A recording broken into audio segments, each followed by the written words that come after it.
I think the CIA analyst single issue voter you talked about last week's chat was Martin Gurri. Yeah, it is. Martin Gurri, yes. Did he write you back? He did not.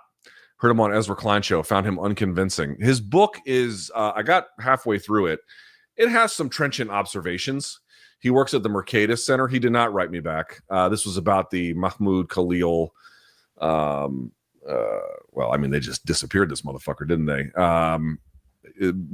As champ, like he didn't, again, to recap, Gurri didn't vote in 2016 for anyone, didn't vote in 2020 for anyone, 2024 voted for Trump.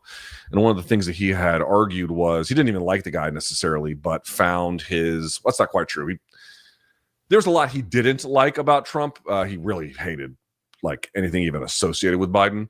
But he had, somewhat, let's say, mixed feelings about Trump, but he really liked what he thought was Trump's stance on a commitment to speech. And he thought that the Democrats were a unique threat. And not to relitigate all of it, but, here we have a case of a green card holder where the government admits committed no crime whatsoever. They don't even contest it.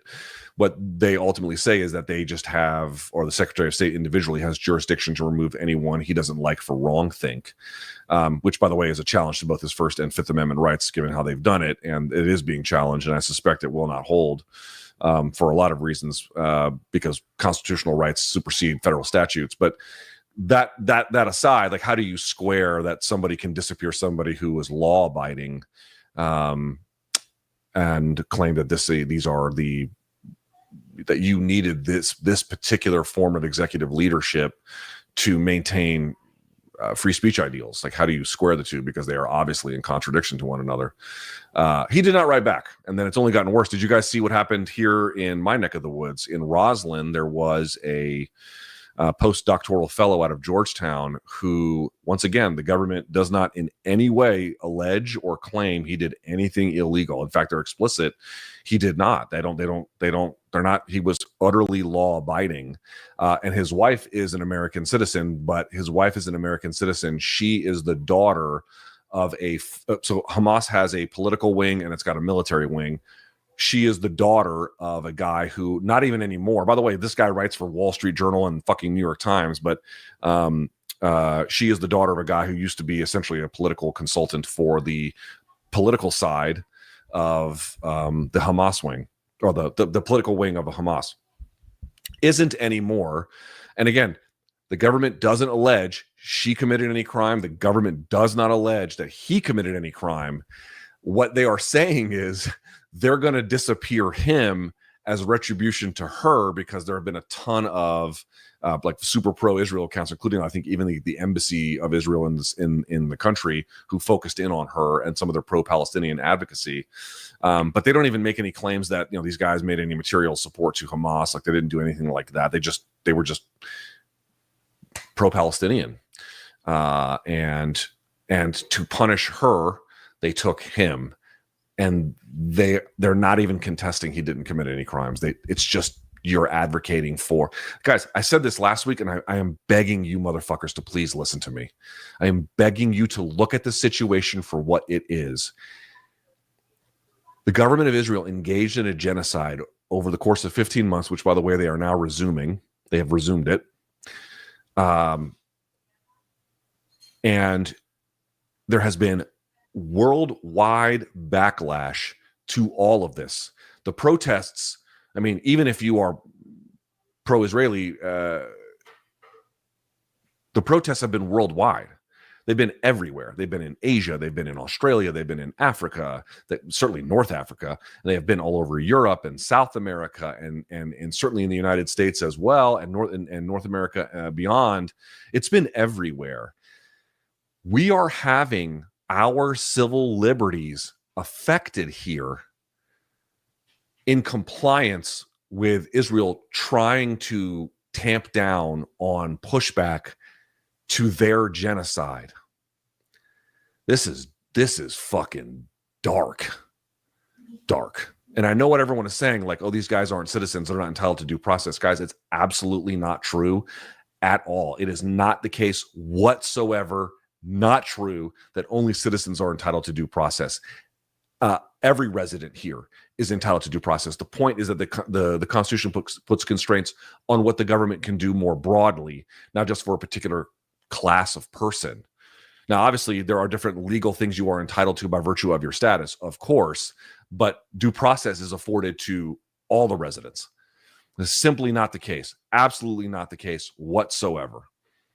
And you might say, well, maybe courts will rule in their favor, and who knows? They might over time. I don't know. But you had the guy from France, the scientist, who flies over here to Houston for a scientific conference, and they look at his phone and they see in the phone that he had, oh, Trump is bad for cutting funding to science. They detained him, and then not only detained him, then they deported him back to France. Now, again, I know what someone's going to say. It's like, well, he doesn't have a right to be here. That's true. But one, how rational or smart a policy is this for broadening economic or any kinds of other fruitful bilateral ties? I'm going to say pretty bad. And then on top of it,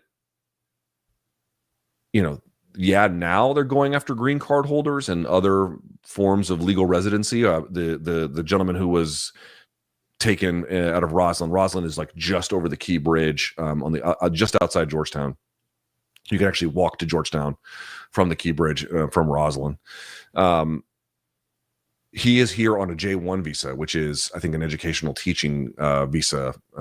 He's a legal resident. Like, he's not here illegally. He's everything above board. And they just fucking took him. They just took him. Didn't commit a crime. Nothing. Are they going to stop at just green card holders?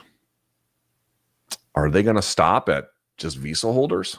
Like, oh yeah, we'll fuck with people with visas and green cards, which by itself could be quite unconstitutional. And again, even if not, like, is this a rational way to do business in the world? What are we, 6 weeks in, 2 months in, not even, to this presidency? We got at least 4 years to go, and depending on what Steve Bannon says, even longer than that, which is also nakedly unconstitutional. Like, you think they're just going to stop here? I mean, I hope it doesn't get much further, but I can't believe Americans would look around at people not committing crimes, engaging in what the government doesn't even contest is absolutely legal behavior, and then at the will of the government of Israel, deport people for protesting their genocide. Holy shit, folks. Holy shit. That is frightening. Frightening. And why are your civil liberties, my civil liberties, our civil liberties even in question? Because we don't like fucking genocide? I mean, man, can you believe that that's affecting? I just find that I can't, like, if anything is bipartisan, that has to be. Like, I'm not, and everyone's like, oh, I didn't like what he said. I didn't like his pro-Palestinian. Dude, who the fuck needs to protect speech you like? Like, that's not this. If the speed limit is 45, the thing that has to protect someone against a cop who gets a little bit aggressive is that you went 44 or 43. He can't just say, well, you went 42, close enough. No, motherfucker, it's not. It's not. That's the point. You have to defend that end range, the part that's right up to the line. That's the part you have to defend. Everything going fucking well within the normal boundaries of things. No one needs to defend that. Yeah, of course. Oh yeah, puppies are great, and helping old ladies walk across the street is cool, and save your money, and be sure to read books and work out and be nice to people. Yeah, no one needs to defend this shit. No one needs to defend this. And you don't have, like, the fact that you don't agree with somebody who may advocate for pro-Palestinian life and, liberty and everything. Like, you don't have to like it, but the government doesn't even argue that it's illegal. They acknowledge it's legal. Dude, what are we doing? What are we doing? We're going to deport people for absolutely legal behavior because the government of Israel doesn't like it.